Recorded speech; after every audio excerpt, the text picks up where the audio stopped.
Hello po mga kababayan. Ang dami pong nag-react na mga teacher tungkol sa nasabi ni Secretary Claire Castro. Panoorin niyo po muna ito. Insulto po talaga ito sa ating mga kaguruan. At syempre holistic dapat yung approach dito. Hindi nga paninisi sa mga guro, kundi pati yung ating mga parents, buong school communities ay dapat na magsuportahan para. So ayan, gusto nilang humingi ng paumanhin ang ating Secretary Claire Castro na humingi ng tawad sa mga teacher dahil daw ay sila o di umano ay mga nasaktan ang kanilang mga kalooban. Dapat nga po ba siyang humingi ng tawad?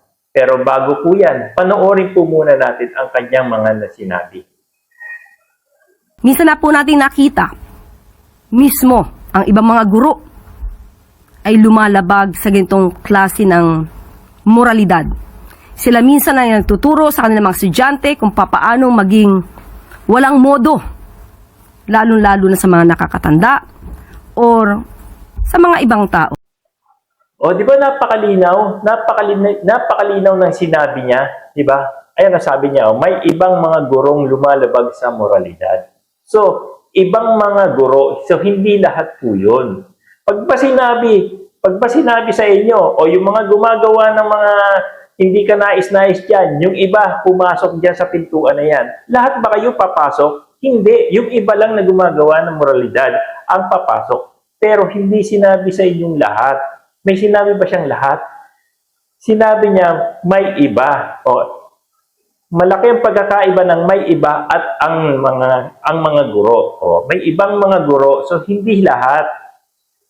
Ngayon, kung nasaktan ka sa sinabi niya, ay malamang ikaw ay kasama doon sa ibang mga guro. Kaya intindihin niyo po munang mabuti bago kayo mag-react. Bago kayo masabihan ng mahina kayo sa comprehension. Kung ganyan ang pagkakaunawa ninyo sa isang simpleng salita, kawawa naman ang mga estudyante nyo. Kasi nga mahina daw ang comprehension nyo. Kasi yun lang mga iba, hindi nyo pa maintindihan. Paano nyo natuturuan yung mga estudyante nyo? Tama siguro ito si Sarah Pakinggan nyo si Sarah. Tama yan yung sinasabi niya Diba? Kasi anuhin ba natin yung classroom kung yung bata na nakaupo doon ay hindi natututo? At yung teacher na nagtuturo doon ay hindi marunong magturo. At yung teacher na marunong magturo, walang kwenta yung kanyang curriculum, yung tinuturo niya sa bata. Narinig niyo si Sarah? Bakit hindi kayo nag-react yan sa sinabi niya? Anong masasabi niyo sa kanya? Paano niyo nasasabi na walang gurong nakakapagturo ng ganon? Kita na nga mismo sa ebidensya Yung mismo pang guro ang nagbibideo at sinasabihan niya yung mga estudyante niya na murahin ng presidente. Kung walang klaseng ganyang estudyante, ano to? Ano tong estudyante? Ano tong guro na to? Yung pananamit. Next. Okay.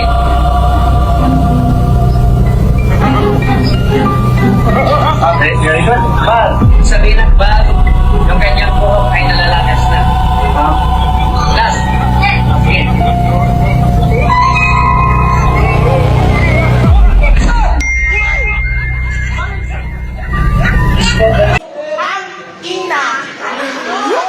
Lahat. Martin Romualdez, Lisa Marcos, Bongbong Marcos.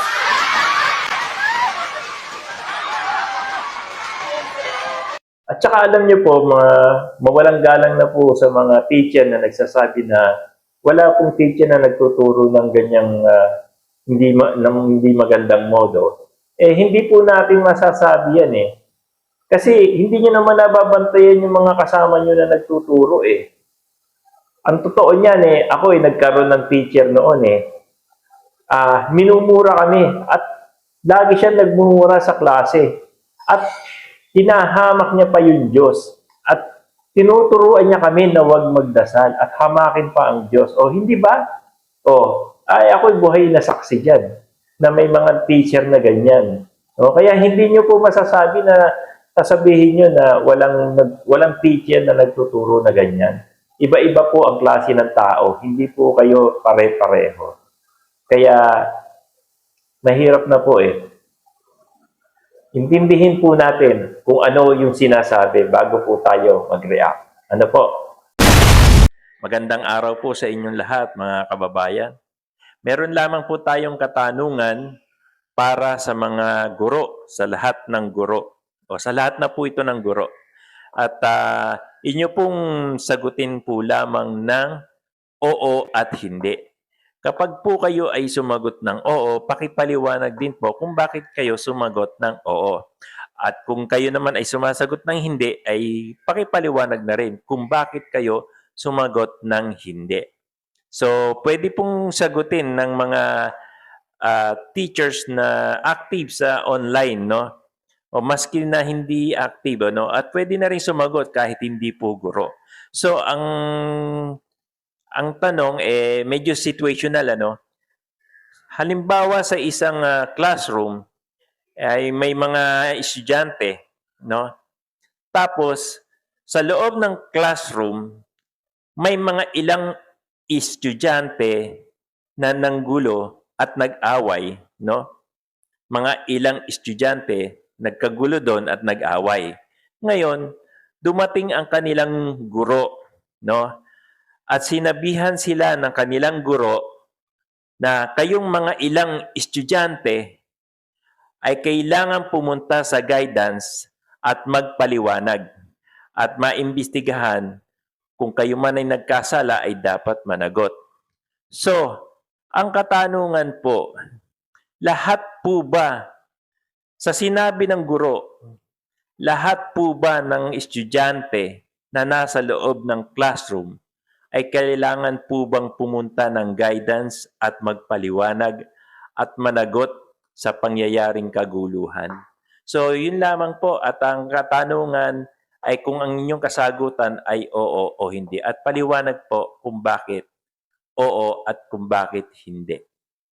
So, yun lamang po. At magbigay po kayo ng inyong suggestion.